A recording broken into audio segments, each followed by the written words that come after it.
Our next toaster is none other than Scott Hoehn.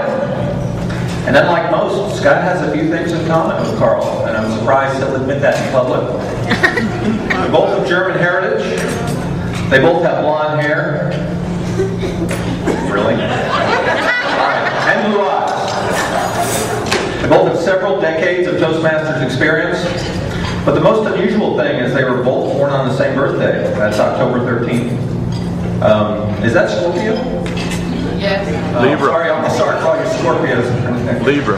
Libra. Them too. Okay, the difference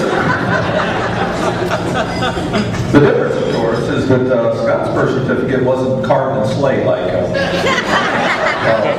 Anyway, please help me welcome distinguished Toastmaster Scott Hoehn!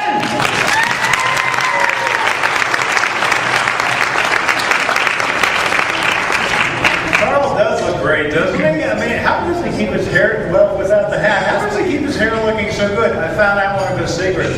He actually uses Grecian formula, VC.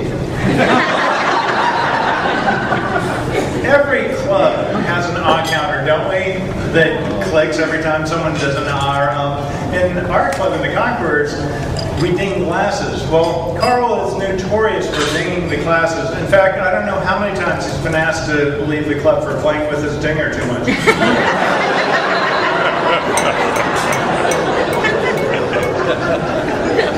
Karl's been a member of the Orlando Conquerors for almost 45 years. The Conquerors Club is named after William the Conqueror from the year 1066. Of course, Karl knew him as Wild Bill.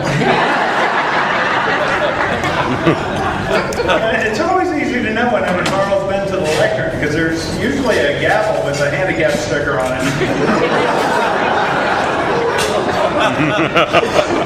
And you know that Karl's a concert pianist?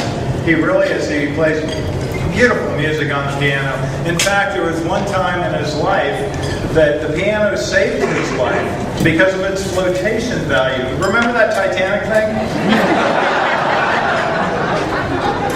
Do you know Karl plays tag football almost every Saturday? Seriously, he does. He's out there playing with all these young guys. How can he possibly do better than these guys? Well, you know how hard it is to concentrate when someone's running up behind you going, coochie-coo, coochie-coo.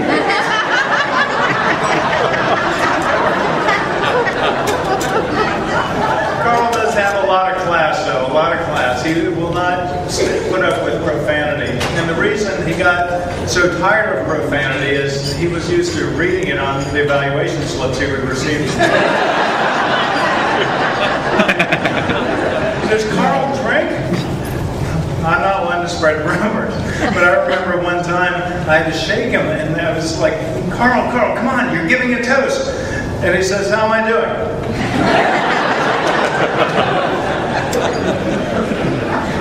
King of costumes. All these conferences. Karl's at almost every conference. He'll wear a costume from a pirate costume. He'll wear a knight in shining armor. He will wear a Civil War outfit. Only the difference is, when he got them, they weren't called costumes.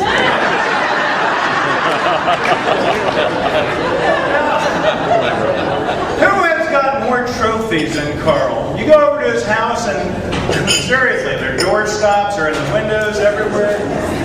Karl, you know, with all the cup trophies that you have, I bet you haven't bought a wine goblet in 20 years. 40 years. Karl's given his bomb-proof humor presentation countless times at our conferences. Drew, how many of them ever attended any of the... Oh my God. Karl, that fuse is wearing thin, buddy. About to go off. Oh. I tried to research some of Karl's most recent jokes. I did, but you know, Google only goes back 25 years.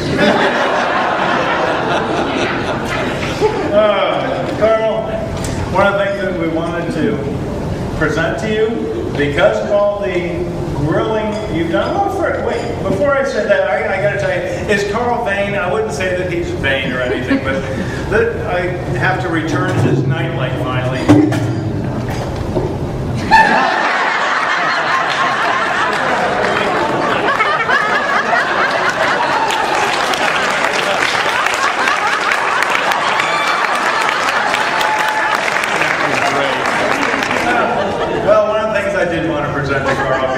We do love hearing him roast, and we've seen him do it with the best. What more appropriate thing can he have than grilling tool, barbecue tools? And it says right on there, District 84 Toastmaster recognizes Karl Ryder, DTM, King of the Roast, for more than 30 years of sizzling humor.